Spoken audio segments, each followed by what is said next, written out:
In this week's lab, we're going to see what we can learn about plate motion based on the ages of volcanic islands and seamounts produced as an oceanic plate moves over the hotspot. Probably the best known hotspot is the Hawaiian hotspot. Here the Pacific plate is moving northward over a stationary hotspot or magma source in the deep mantle. As the plate moves over that magma source, it produces a chain of volcanic islands and seamounts. That chain is age progressive, meaning there's an orderly relationship between the ages of islands and seamounts in the track relative to their distance from the part of the plate currently over the hotspot. A less well-known hotspot is found in the South Pacific. It's the same geologic setting as what we have in Hawaii, only here the Pacific plate is passing over another hotspot, the Louisville hotspot. Lesser known because the Louisville volcanoes are not tall enough to rise above the surface of the sea as oceans. Instead, they form underwater volcanoes called seamounts. But because they're formed in the same way that the Hawaiian chain is, they also have an age progressive relationship. And the distance or relationship between distance and age along that track indicates changes in the velocity of the Pacific plate. Here we've plotted age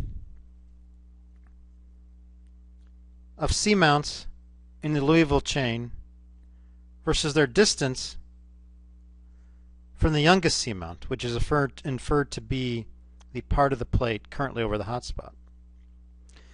You're going to do this same exercise, only you're going to be working with the Hawaiian hotspot. You will have data on the ages of islands and seamounts in the Hawaiian chain versus their distance from Kilauea, the active volcano currently over the Hawaiian hotspot. Age on the x-axis, distance on the y-axis.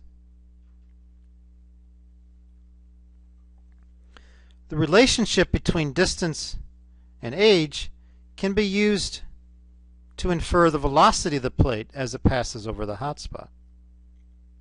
Remember, velocity is simply distance divided by time.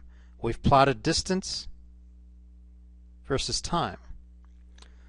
So the slope of our line indicates the velocity of the plate as it passes over the hotspot. That velocity may not be constant, but rather the plate may slow up, may slow down, the plate may slow down or speed up as it passes over the hotspot. If you're doing this by hand, you'll want to get out a ruler and draw your line representing the relationship between distance and age, which gives us the velocity of the plate as it moves over the hotspot. Where you have a lot of data points, as you do for the Hawaiian hotspot, you're not going to draw a line that connects the points, but rather you're going to draw a single line that best fits those points. Now there's some trial and error involved in this. What I'm doing now is I'm placing my ruler over my data points, and I'm adjusting the position of my ruler in such a way that I have an equal number of points above and below the line that I'm going to draw. I have placed my best fit line for this portion of the track, something like that. And again, the slope of the line,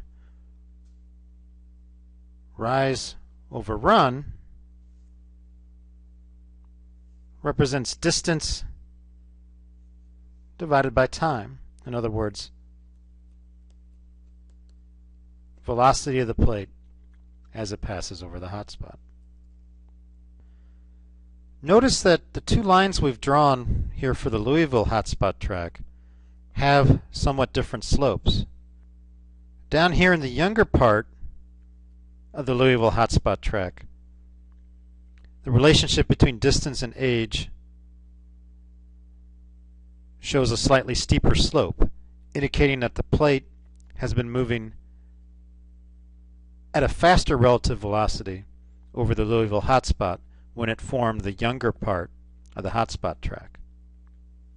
Up here on the older part of the track, our line is a little bit flatter. It's a little bit less steep, indicating a slower velocity as the Pacific Plate moved over the hotspot and produced this part of the Louisville hotspot track.